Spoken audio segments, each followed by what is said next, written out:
All right, cut the music. This is already going to be an 18-minute video. All right, sorry about that. This is December 14th, 2023, and I have a new favorite tool. Third time's the charm, right? My desk is getting a little messy because 3 times I have tried to film this. I'm so excited about this tool that I gave you a preview of in my favorite things, the Papercraft Edition, that somehow I can't keep my act together. So let's clear the deck and let's talk about the 5-in-1 bookmaker's tool.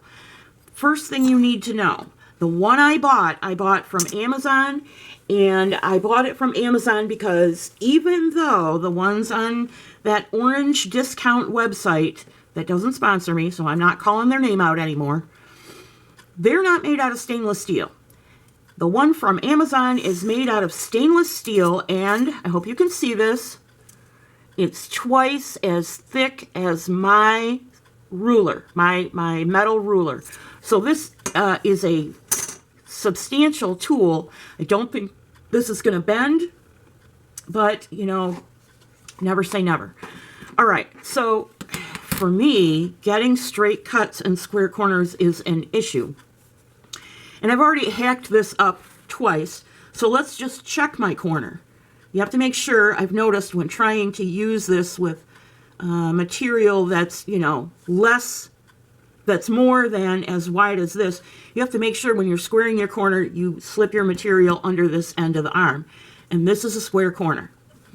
And let's check it the other way. Still a square corner. I'm so pleased. One of the things that I use this for, because it was sitting on my desk and I was just staring at it, and now you'll be able to see all the times where I have already done something. Let's say you have a decal edge, right? This is upside down. Okay. Let's say you have a decal edge, but you still want all your edges to be torn. You just don't want this. You want your edges to be torn so that they square up. How I got this strip was merely, let's line this up on the mat. I put this up here and I went past the edge a little bit so I could get a good grip on the excess over here. So I went past, and all I did was lightly line it up with the top, line the tool up with the top of the page, and make, oh, and this is tricky. This is tricky once you get the hang of it, and I still haven't, obviously. Let's move this down a little bit. Your paper will slip, but if you line it up carefully with the, oh boy, I'm just not moving in far enough. Okay. If you line it up carefully with just the top and make sure your paper isn't getting caught like mine is, back it off just, you know, that much, a hair. Carefully and gently pull this up. I'm still getting caught right here. We're still learning what this thing can do. Okay. Carefully and gently pull this up. Make a starter cut there so you know where your square edge is. Then you're not going to be able to see this whole thing because cutting that. Line this up with a long edge. Put your metal ruler there and tear your page. I'm not going to tear because I've got marks on this page that I want to talk to you about. Tear your page right down. Then you can check, did I get a square edge or not? And if I would have ripped this, yes, yes, I did. I got a square corner, but it is a ripped corner, not a machine corner. Okay, enough of that. You get the idea. These various lengths here, I measured them just because I can. And once you get around the corner of this rounded corner, if you line it up to the end right here, not this tail part, just this end, this ends up being, see if I can get it lined up, just a millimeter or two under 5 inches. So this is 5 inches. Then the next one I measured was this one, and that's this measurement. I think. Nope. It's this measure. What measurement is it? Oh, it's the top, maybe? What measurement? No, it's the tail. Sorry. See, you gotta, until you work with it, you gotta make yourself a cheat sheet. So this ends up being 2.5 inches dead on, and then I measured this end, and this ended up being 3/4 of an inch. So this surface, or this edge, this edge, this edge, all give you the same length, as well as being able to use your marks. Now, what about this little edge down here? I can tell you right now, even though I slipped, it is 1/2 inch exactly. So if you had to, I hope you can see this. If you had to mark out 1/2 inch measurements for something, and you needed a bunch of them, you wouldn't even need your cutting mat. You could just put it here. Let's do this. What if I need 1/2 inch off this quickly? So I line this up. I make a little tiny, this is thin paper, so it'll work really well. Maybe not so well on cardstock. I make a tiny tear there and put my ruler down. Be nice if I straightened up my ruler, and this is supposed to be faster, but whatever. At least, I guess my point is, even if it's not faster, if that's the tool in your hand, you can use it. And you've got a torn edge. Bad me for not finishing it. The other thing I did with it, as far as this piece of paper goes, and believe me, this is not the best way to make a circle, but, whoops, wrong tool. But you can locate this in the center. The only thing I had to hand that looked like it had a wide enough top, because I was just grabbing things left and right, is my crochet hook. Find something else. Or if you need to draw a circle, on wood, you could always put this over a finishing nail. And then I literally just took my pencil and parked it in that groove and went around. Of course, I'm not being very careful, but I went around, and with 3 hands and 2 toddlers helping, I was able, not really, I'm just kidding. I was able to draw a 7.5, just under a 7.5 inch circle. This is the 7.5 mark right here. Yeah, it's pencil, you can't see. Those of you who can do tiny fractions, tell me in the comments. I can't. But anyway, the point is, if you're doing 7.5 inch circles pretty regularly, and they don't have to be exactly 7.5, they can be one, whatever that is, underneath, then you've got a very easy way to draw circles. If you're, let's say you're using doilies, salad plate doilies for various paper crafts, those are about 7.5 inches or about 7 inches maybe. And if you needed a backer, this will do it for you. The other thing I used it for, which I know the website doesn't talk about, is for spacing my pamphlet stitching. Now, if you're doing a 3-hole pamphlet stitch, the only thing that's really important is that all your stitches are evenly spaced on every signature, as well as the outside of your book cover. Excuse me. So what I did, and by the way, this measurement right here is about 3/4 of an inch. I usually go an inch down from the top, but I can go 3/4 of an inch easily. I line this inside edge up with the fold, which you can't see, and I can't draw it for you because this is a working piece.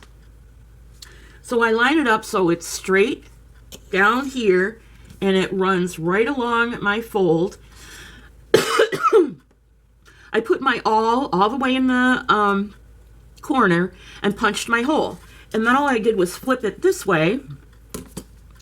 Did the same thing, lined it up on both sides, stuck stuck my awl right up into the corner and punched my hole. Now, that gave me, this is 8.5 by 11 paper. So this is 8.5. Here's roughly 3/4 of an inch. Roughly 3/4 of an inch. And all I need to do now is split the center. So how far apart are my holes? Again, you might have to make yourself a little cheat sheet. My holes are 7.5 inches wide. So have 7.5 inches, split that in half, it's 3 3/4. And I hit 3 3/4 almost spot on just by splitting that in half. As long as the holes are all lined up, you're golden. So, even though they didn't say it on the manufacturer's website, you can use this for a book binding template for your holes. What else? Oh, one of the things they actually talk about that we've done before. Now, I don't have a book in progress to show you the kind of book that has a spine. This happens to be an accordion fold book. Wait a minute. I just made a journal. Okay. Maybe we can see it on this one. Yep, we sure can. Okay, we'll take this out temporarily. Here is the spine. Let's pretend this is, just for now, pretend this is a front and back cover book. So here's our spine. Here's our front cover, and here's our back cover. Okay, I'm going to open this to get it out of my way. Back cover. For my Midori binding, and I have been doing blind binding, so these cords don't show on the back.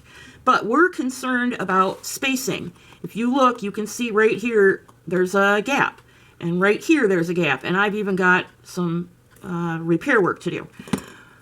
This tool, set on its long edge for, taller books, is the spacer. Back cover, spine, spacer, front cover, spine, spacer, back cover. And it's wonderfully consistent. It works great for most applications. Here again, this book was already done. You guys, you've already seen this book. But here again, same thing, another spine. There's my spacer right there. When we were talking about making covers, we made ourselves a tool out of the end flaps from Cheerios boxes. We laminated it together, and guess what? We did such a good job not knowing they were going to give us this tool. This is within micrometers tolerance as far as thickness. Our tool, made out of 4 box flaps, end flaps, sandwiched together, is almost spot on as this tool. So, we made a tool, and we have a tool. So, let's see, what else do I want to say about this? I know there's more I want to say about it. Oh, I know. So we've seen how you can space a spine for a regular folding book. You could use this on an accordion book, but I would not use this. I would use some other method. Maybe eyeballing it on your mat or something like that. Here's the reason why. I did not use this tool for this. But here's the reason why. Here's the accordion fold. Whoops, wrong way. Here's the accordion fold book. And my spaces between books are not wide enough. This one's pretty much okay. But we haven't even put in end papers yet, and we haven't filled it with anything. No pockets, no, what have you. And this is binding. See how it's not closing? It's because this is binding. What am I talking about? This space is not wide enough to, first of all, close the book. Second of all, accommodate the bulk that you're going to get in the book once you start stuffing it. This was made for Junk Journal January, and it's a bust, so I'm making another one. Now let's take a look at what the website tells us this tool is supposed to do, because we were all over the map. Let's see what they have to say about their own product. Okay, Under Title 17, Section 107, I pulled 2 images from this vendor's website on Amazon, or their listing, I should say, on Amazon. And I will tell you right now, I'm editing this on a phone. I cannot see everything that you can see. But I want to direct your attention to the bright green arrow in the lower right corner of the right image, right next to my red coffee cup. Guess what that hole that I was using to draw circles for? Yep. Nothing like circles. It's actually there to show you where to position your elastic binding for your binder should you choose to use that as a closure or as an entrapment feature, unlike pockets or envelopes. That's a good feature.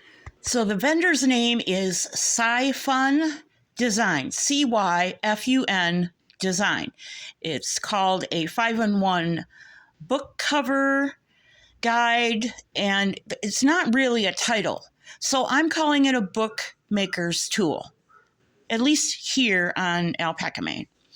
There is a little video clip that shows you the basics, plus the screenshots where I pulled these from shows you all the different ways they think you should use the tool, and clearly we've gone way beyond it.